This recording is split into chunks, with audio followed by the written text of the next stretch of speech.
আসসালামু আলাইকুম। এখন শুনবেন সংবাদ শিরোনাম। প্রধানমন্ত্রী হিসেবে প্রথমবার নয়াপল্টনে দলের কেন্দ্রীয় কার্যালয় তারেক রহমান।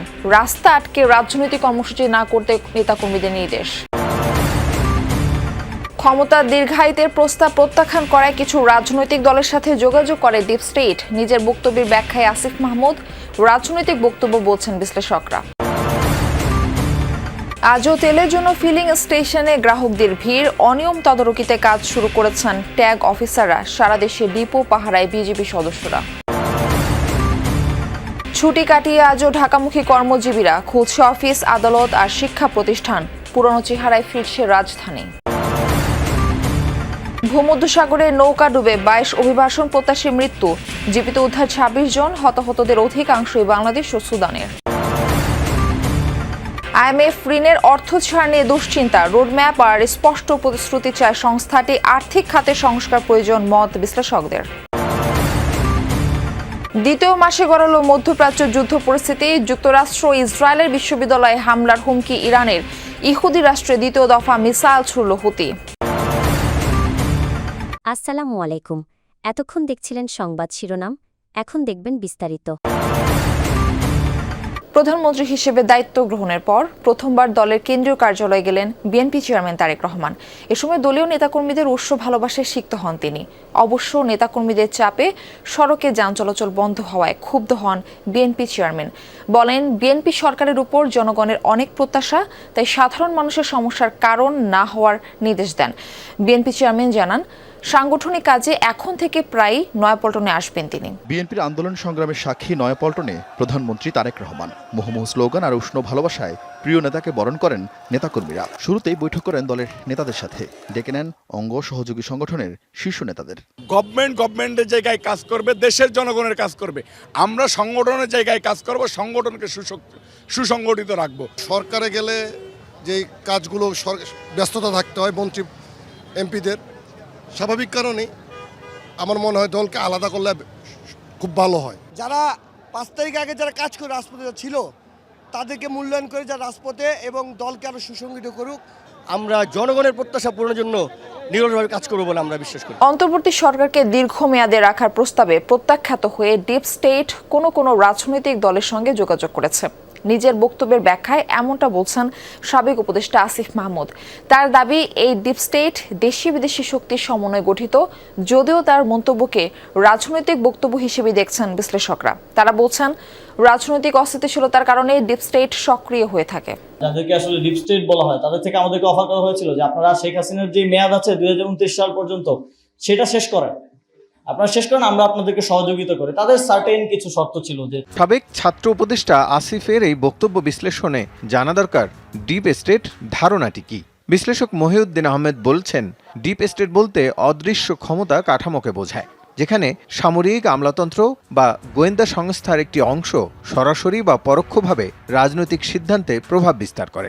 অনেক দেশেই এমন শক্তির প্রভাব রয়েছে। সামরিক বাহিনী আছে, আমলাতন্ত্র আছে, এর বাইরে আছে সিভিল সোসাইটি, তার সঙ্গে একটা আঞ্চলিক বা আন্তর্জাতিক ডিপ স্টেটের একটা সংযোগ থাকে। কখনো রয়ের কথা শুনি, কখনো আইএসআই এর কথা শুনি, কখনো সিআই এর কথা তো আমরা শুনেই যাচ্ছি। তারা যখন অ্যাক্ট করে এবং রাজনৈতিক শক্তিকে ওভার পাওয়ার করে ফেলে, তখন আমরা বলি যে একটা ডিপ স্টেট। দেশ জুড়ে নিরবচ্ছিন্ন জ্বালানি তেল সরবরাহে আজ থেকে বেশ কিছু নতুন সিদ্ধান্ত কার্যকর হওয়ার কথা, যার অন্যতম প্রত্যেক পাম্পে নজরদারিতে থাকবেন পর্যবেক্ষক কর্মকর্তা। পাম্পগুলোতে প্রতিটি পাম্পে প্রায় এইরকম একটি ব্যানার টাঙানো, যেখানে লেখা যে তেল নাই পাম্পে এবং পাম্প বন্ধ। প্রতিটি পাম্পগুলোতে এই সকাল থেকে ঘুরে দেখা গেছে যে বেশ কয়েকজন যারা ভোক্তারা রয়েছেন তারা পাম্পগুলোতে আসছেন এবং তেল না থাকার কারণে কিন্তু তারা ফিরে যাচ্ছেন এবং বিভিন্ন পাম্পগুলোতে তারা খোঁজখবর নিচ্ছেন। আসলে কোনোটাতেই এখন পর্যন্ত জ্বালানি তেলের যে সরবরাহ সেটি কিন্তু নেই। মূলত পাম্প মালিকরা যেটি বলছেন যে গতকাল রাত থেকেই যখন জ্বালানি তেল শেষ হয়ে গেছে মজুদ, তারপর থেকে কিন্তু তেলের সরবরাহ বন্ধ এবং পাম্পগুলো বন্ধ। আজকে সকাল 7টা থেকে ডিপোগুলো খোলার কথা রয়েছে এবং তার পরপর থেকে কিন্তু যারা ভোক্তা রয়েছেন তারা আশা করছেন যে আজকে অন্তত দিনের 12টা 1টা কিংবা তার আগেই হয়তো তেলের সরবরাহ স্বাভাবিক হবে। পরিবার প্রিয়জনের সাথে ঈদ আনন্দ ভাগাভাগি শেষে আজও কর্মস্থলে ফিরছেন নগরবাসী। ভোরের রাজধানীর সদরঘাট লঞ্চ টার্মিনালে দেখা যায় ঢাকামুখী মানুষের ভিড়। যাত্রীরা বলছেন বেশ স্বস্তির সাথে পরিবারের সবার সাথে ঈদ উদযাপন করেছেন তারা। ছুটি শেষে ফিরছেন নিজ নিজ কাজের জায়গায়। জানান দেশের বিভিন্ন এলাকায় ঘটা দুর্ঘটনা খানিকটা মলিন করেছে উৎসবের আনন্দ। পরিবারকে ছেড়ে আসতে কষ্ট হলেও জীবিকার তাগিদে আবারও ফিরেছেন রাজধানীতে। আলহামদুলিল্লাহ অনেকটাই ভালো লাগলো, কিন্তু বিশেষ করে দুঃখজনক হলো এবারে ঈদটা মনে করেন যে 2-3টা দুর্ঘটনা। আগে একটা যে জার্নি ছিল যে বাইক উঠানো নামানো ওই জার্নিগুলো এখন আর নাই, খুবই ফার্স্ট ক্লাসে আসছে। ছেলে মেয়ে স্ত্রী আত্মীয় সবাই আমাদের সাথে একসাথে ঈদ করছি, জি জামাই নাইনাতকে সবাই নিয়ে খুব আনন্দ। কর্মস্থলে আমাদের ফিরতে হবে, এই জন্য আমরা কষ্ট করে ফিরেছি, কিন্তু আনন্দ হয়েছে আর কি। অবৈধ পথে ইউরোপ পাড়ি দেওয়ার সময় ভূমধ্যসাগরে নৌকাডুবিতে মৃত্যু হলো 22 অভিবাসন প্রত্যাশীর। আশঙ্কা তাদের বেশিরভাগই বাংলাদেশ ও সুদানের নাগরিক। শুক্রবার গ্রিস উপকূলের কাছে একটি নৌকা থেকে জীবিত উদ্ধার করা হয় আরও 26 জনকে, যাদের মধ্যে 21 জন বাংলাদেশি। বাকিদের মধ্যে 4 জন দক্ষিণ সুদান এবং 1 জন চাঁদের নাগরিক। উদ্ধারকৃতদের মধ্যে 2 জনকে হাসপাতালে ভর্তি করা হয়েছে। গ্রিক কোস্টগার্ড জানিয়েছে ইউরোপ যাওয়ার সময় অভিবাসন প্রত্যাশীদের নিয়ে পথ হারিয়ে ফেলে নৌযানটি। টানা 6 দিন উদ্দেশ্যহীনভাবে ঘুরে বেড়ায়। সে সময় প্রতিকূল আবহাওয়া এবং খাবার ও পানির অভাবে মৃত্যু হয় অনেকের।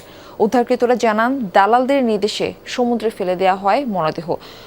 আন্তর্জাতিক অভিবাসন সংস্থার তথ্য অনুযায়ী চলতি বছরের প্রথম 2 মাসে অবৈধ পথে ইউরোপ যাওয়ার সময় 559 জন প্রাণ হারিয়েছেন।